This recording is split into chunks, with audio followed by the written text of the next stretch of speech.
بسم الله الرحمن الرحيم والصلاة والسلام على سيدنا محمد وعلى آله وصحبه وسلم. أما بعد، السلام عليكم ورحمة الله وبركاته. walaalaha muslimiinta oo dhan waan salaamayaa. maanta waxaan soo raacay bas ka mid ah basaska magaalada London. Soomaali badan waxay rabaan inay inta u soo tahriibaan, marka waxaan rabaa inaan tuso nolosha magaalada London iyo sida ay tahay. marka ugu horeyso, laamiga waa ciriiri saa u jeedaan, baabuurtana waa zaxmo ama jam. guryaha dadka reer London ay degan yihiinna waa idin tusayaa sidaan u samaysan yahay. wal fiiriya yaraanta uu la eg yahay gurigan.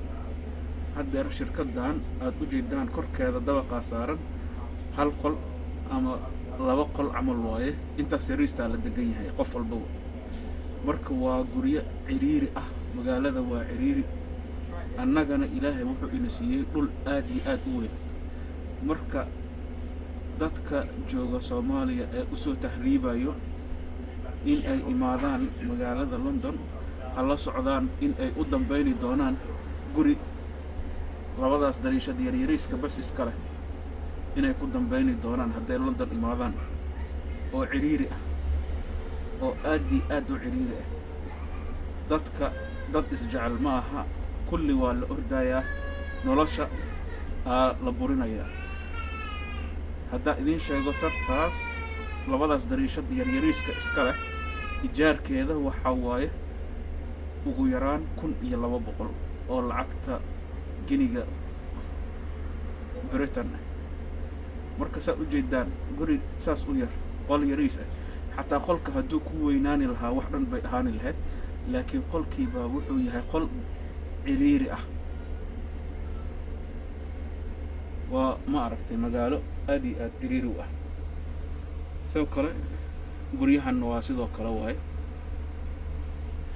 marka maanta haddee waa karaa dadka inay soo tahriibaan rabaan baan tusayaa magaalada London iyo sidee tahay haddee meeshaan imaadaan. waa meel ciriiri ah oo jam ah, haddana sidii hore ma aha, waddanka wuu isbedelay, isbedel weyn baa ku dhacay. fiiriya bal guryaha siday u samaysan yihiin. ani waxaa igala qurux badan jidka Makal Mukarrama guryaha ku yaalo iyo siday u samaysan yihiin. gurigaas aad u jeedaan waxaa la dhisay 1800 laga yaabaa. waa qadiimi, waa guryo aad iyo aad u qadiimi ah. qadiim hawa ahaadaana yaryariis ah. waagii hore dariishadaha wala isku canshuuri jiray, gurigii dariishad leh canshuurtiisa badnaani jirtay. markaas baa dariishadaha eber laga dhigay si canshuur uusan guriga u bixin. waa u jeedaa gaariyaasha ma soconayaan, ma dhaqaaqayaan. sababta ay sidaas u tahay waa maxay? waa zaxmo darteeda. waa zaxmo, magaalada waa zaxmo. dadkii ma isbooqani karaan. haddii la isbooqdo waqtigii baa kaa dhumaya, barakadii baa waqtigii ilaahay ka qaaday wadamadan reer galbeedka ah.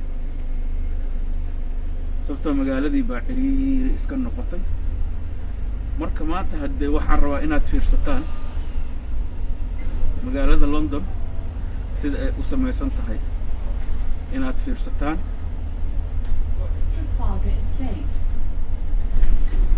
waddanka wuxuu ku fiican yahay transportationka oo publica ah. basaskan faraha badan loo sameeyey, sababtoo dadka oo dhan hadday baabuur wada lahaayeen magaalada wax soconi lahaa ma jiri lahaynba. saa u socdaan oo u jeedaan gaariyaasha tartiib. marka basaskaasaa lagu caytaa ee dadka maaragtay ay ku socdaan. qofkii baabuur haystana baabuurkiisu iska haystaa.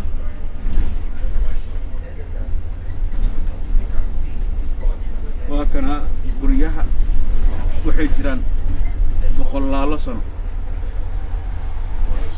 leenkan waa leenka baska guduudka bas baa mari karo. leenka baabuurtana dhinacaasay tawaaye. leenka kale ee dhinacan u soo socdo waa u jeedaan tartiibta u socdo, waa zaxmo darteeda. waddanka wuxuu kaloo ku cayntaa maxaa la dhahay cagaarkaas aad u jeedaan. meel walba waxa ay leedahay baagyaal fara badan oo cagaar ah. waana waddanka wax uu ku fiican yahay.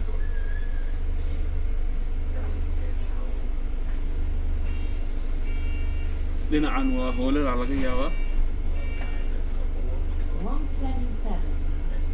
wadanka waxaa ku badan geedkan aadka u dheer meel walba geedkaasaa ka baxo waa wadan cagaar ah geedahaasaa lagu tallaalay geedahan waxaa laga keenay Mareykanka 1500 aa la keenay wadankan Ingiriiska 1600 1700 aa la bilaabay marka in la beero waqtigii industrial revolution ka ahayd aa la bilaabay in la beero geedahaas aad u jeedaan dukaamada saasay u samaysan yihiin haddaba meeshaan aad u jeedaan ma aha weli centerkii magaalada centerkeeda maaha halkaas waxaa ku taalo kaniisad wadankan kaniisadaha ku badan laakiin kaniisadaha qof aado waa hal iyo naadir waa iska xiran yihiin qaarkood waxaa laga dhigay meel caruurta lagu xanaaneeyo meel oo maxal dhahayay guryo waayeelada qaaraa bab laga dhigay oo qamraa lagu cabaa qaar fara badanna waxaa laga dhigay masaajidyo markii dambe ay diideen in oo loo bedelo kaniisadahan oo kale in masaajid loo bedelo marka dadka qurbaha joogo meelahan waxay ku qabaan dhibaatooyin fara badan oo ay ka mid tahay ciriiriga guryaha ciriirigooda kow waa magaalada London laba guryihii oo qaali ah saddex jidkii oo zaxmo ah oo ma aragtay aad qof soo ziyaaran karin hadaa maalintaas aad hada qof aan soo ziyaaran ama soo booqan waqtigii yaa ka dhumayo waqtigii oo baraka lahayn marka maanta oo dhan waa la ordayaa orod lagu jiraa meeshan hadda 2 saac aan ku jiraa dhul lagu tagi lahaa nus saac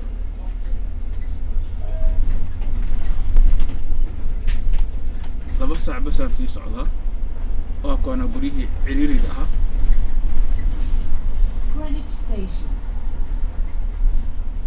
haddaba fiirsada dadka wadankii jooga oo soo rabaan inay soo tahriibaan meesha ay u soo socdaan haddana sharciyadii waa la sii adkeenayaa maalinba maalinta ka dambayso oo waxaa laga dhigayaa Greenwich oo kasada u jeedaan Greenwich time waa maqashan sharciyadii waa la adkeenayaa qofkii hadda imaado waxaa dib ku noqon